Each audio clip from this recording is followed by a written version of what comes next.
Olá, pessoal! Então, aqui segue a explicação do nosso conteúdo de figuras de linguagem. Nós estamos iniciando o terceiro bimestre falando sobre sentido denotativo e sentido conotativo. O que é o sentido denotativo? É aquele que segue a definição que a gente encontra no dicionário. O sentido denotativo é conhecido também como sentido literal das palavras, certo? Então, quando eu digo que o cabeleireiro passou a navalha no cabelo, navalha ali tem um sentido denotativo, ou seja, o sentido literal da palavra navalha. Agora, quando eu falo que a solidão corta como navalha, aí eu estou usando uma comparação. Navalha aí tem um sentido figurado, tá certo? Então, nós vamos ver 8 figuras de linguagem diferentes, tá? E essa gravação é para explicar justamente para os alunos que estão remotos, que não têm assistido às aulas, porque as aulas não estão sendo transmitidas, tá certo? Então, assistam ao vídeo com as explicações, façam as atividades e qualquer dúvida, vocês enviem a pergunta de vocês, tá certo? Vamos então à primeira figura de linguagem. Nós temos aqui a metonímia. A metonímia consiste em empregar uma palavra em lugar de outra com base numa relação de afinidade. Ou seja, eu substituo uma palavra no lugar de uma outra palavra, desde que elas tenham alguma relação. Por exemplo, costumava ler Shakespeare. Shakespeare é uma pessoa, então não se costuma ler uma pessoa, costuma-se ler as obras dela. Quando eu digo costumava ler Shakespeare, eu quero dizer costumava ler as obras de Shakespeare. Ou seja, eu substituí o nome da obra pelo nome do autor. Ou seja, são palavras que têm uma relação de afinidade entre si. Aqui no quadrinho, nós temos mais um exemplo de metonímia. Temos aqui o Chico Bento e seu amigo conversando. E o menino diz assim: meu pai tem 800 cabeças de gado. E o seu? O meu pai só tem um boi, mas ele está inteirinho. Então aqui nós temos uma confusão de comunicação, porque o Chico Bento não entendeu que o seu amigo estava utilizando uma metonímia. Quando ele diz, meu pai tem 800 cabeças de gado, ele está substituindo todo o gado, ou seja, o todo, por apenas uma parte desse todo, que é a cabeça. Esse é um outro exemplo de metonímia. As metonímias são as mais variadas possíveis, então nós podemos substituir, por exemplo, o nome da marca pelo nome do produto. É o caso do Bombril, da Maisena, do Durex, né, que são marcas muito conhecidas e que a gente acaba utilizando o nome da marca ao invés do nome do produto, como por exemplo, esponja de aço, amido de milho, ou fita adesiva, né, no lugar dessas palavras. A outra figura de linguagem que nós também vamos ver é a personificação. A personificação também pode ser chamada de prosopopeia, que é a atribuição de qualidades e sentimentos humanos aos seres irracionais, ou seres inanimados também. Então aqui tem um exemplo. O jardim olhava as crianças sem dizer nada. Jardim não olha, né? Jardim não se move. Jardim não é uma pessoa, mas aqui nós temos o jardim tendo uma ação humana, que é olhar.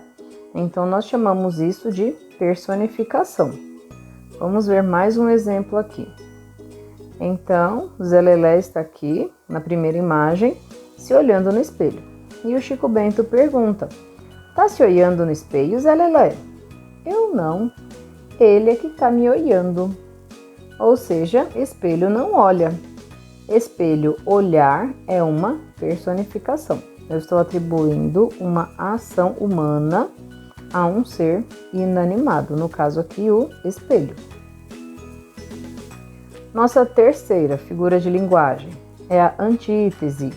A antítese é o uso de termos que têm sentidos opostos. Então eu construo uma ideia usando palavras que entre si são antônimos. Toda guerra finaliza por onde devia ter começado, a paz. Então nós temos aqui guerra e paz.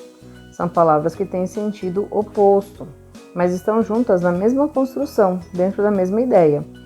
Também temos o termo finaliza e começado. E aqui nós temos o exemplo também na tirinha. Sabe, Adão, tudo precisa de um contraponto. Para existir um positivo, tem de haver um negativo. Para existir o 1, tem que existir o menos 1. Sem o mal, como saberíamos o que é o bem? O que seria da paz sem a guerra? O que seria do John sem a Yoko? Então nós temos aqui o contraste entre positivo e negativo, 1 e menos 1, mal e bem, paz e guerra. Então nós temos aqui o que nós chamamos de antítese, que é o que? A expressão de termos que têm sentidos opostos. A outra figura de linguagem também muito simples é a metáfora. A metáfora é uma espécie de comparação, só que nela nós não utilizamos termos como, tal qual, assim como. A gente vai direto do termo que nós queremos comparar àquilo que é comparado. A vida é uma nuvem que voa. Então a vida não é uma nuvem. Eu estou comparando vida e nuvem, mas eu não estou utilizando o termo como. Então aí eu tenho uma metáfora. Aqui temos um diálogo. Fala uma coisa romântica. Meu amor é uma caravana de rosas vagando num deserto inefável de paixão. Uau, agora traduz. Aí você está querendo demais. Então, quando ele diz meu amor é uma caravana, ele está comparando, mas ele não está utilizando um termo comparativo, que é o caso da palavra como, assim como ou tal qual. Então, esta é a metáfora. Então, nós temos aqui o contraponto, que é a comparação. Já no caso da comparação, a gente utiliza conectivos de comparação, que é o caso do como, que já foi mencionado anteriormente. Seus olhos são como jabuticabas. Se eu estivesse fazendo aqui uma metáfora, utilizando uma metáfora, eu diria: seus olhos são jabuticabas, certo? Mas aqui nós temos uma comparação. Então eu digo que os olhos da pessoa são como, como jabuticabas. Vejamos aqui o outro exemplo. Acorda, Armando. Você não sabe que o amor é como uma flor? Se não for regada e bem cuidada, ela murcha e morre? Hã? O amor é como o motor do carro, Armando. Se não trocar o óleo e não cuidar da mecânica, uma hora ele não funciona mais. Ah, entendi. Então aqui ela utiliza o como, porque ela está comparando no primeiro quadrinho amor e flor. E no segundo quadrinho, amor e motor do carro. Nesse caso, então, nós temos a comparação. Se fosse a metáfora, ela não utilizaria o como.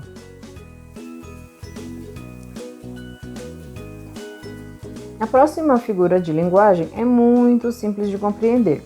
Ela é muitíssimo utilizada no dia a dia. É a ironia. O que é a ironia? É a representação do contrário, daquilo que se afirma. Então, exemplo, é tão inteligente que não acerta nada. Ou seja, eu estou expressando o oposto daquilo que eu realmente estou querendo dizer.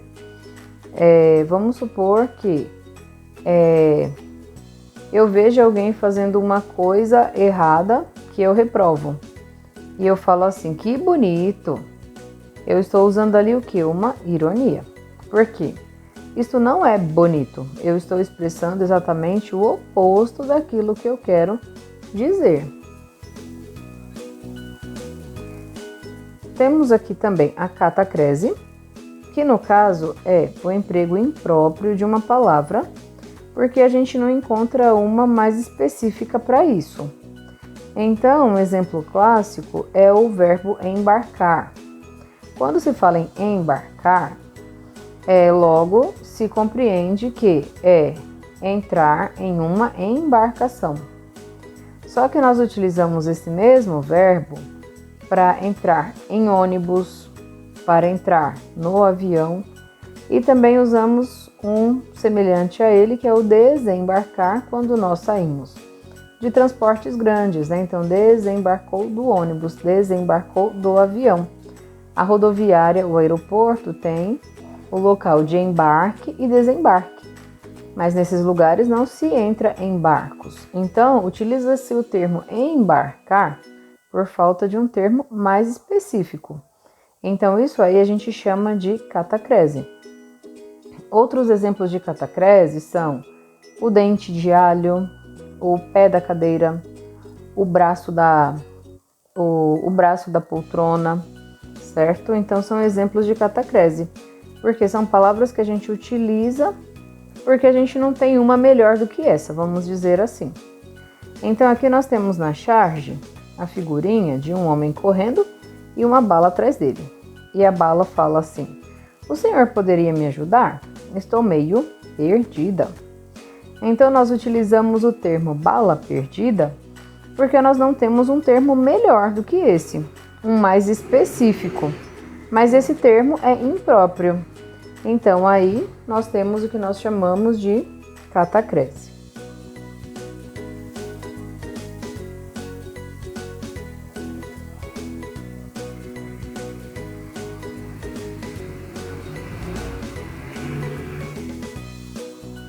Por fim, nós temos a sinestesia. O que é a sinestesia? É uma associação de sensações.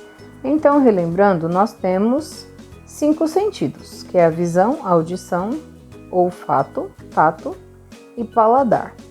Quando eu junto esses 2 sentidos em uma mesma ideia, eu chamo isso de sinestesia. Então, aqui tem um exemplo.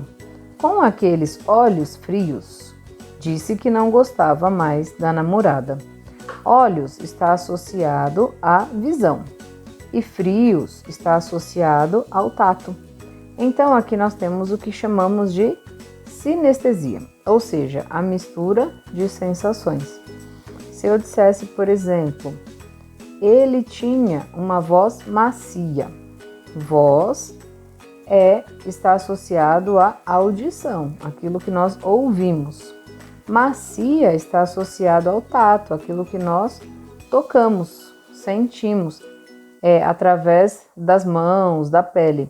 Então, aí eu tenho uma sinestesia, voz macia, olhos frios, vermelho quente. Vermelho é uma cor, está associado à visão. Quente é uma sensação percebida pelo tato. Então, eu tenho aí uma sinestesia. Então, a sinestesia é a associação de sensações através dos órgãos do sentido. E aí nós temos aqui a conversa. E foi então que ela me deu aquele olhar frio dela. Nossa, quanto tempo que eu não ouvia ninguém usar uma sinestesia. Não tinha nada a ver com sino, não. Era puro desprezo mesmo.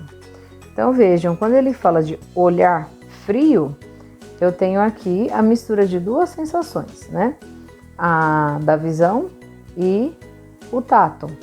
Mas o que ele quer dizer realmente com olhar frio? Ele interpreta no segundo quadrinho, quando ele fala que era puro desprezo. E aí o elefantinho olha para ele com um olhar frio também, né? De quem não tinha entendido o que ele tinha falado. Que, aliás, parecia demais com esse olhar que você me deu agora. E aí nós temos, então, as nossas 8 figuras de linguagem explicadas. Qualquer dúvida, entre em contato para a gente poder sanar aí qualquer questão, ok? Obrigada e bons estudos.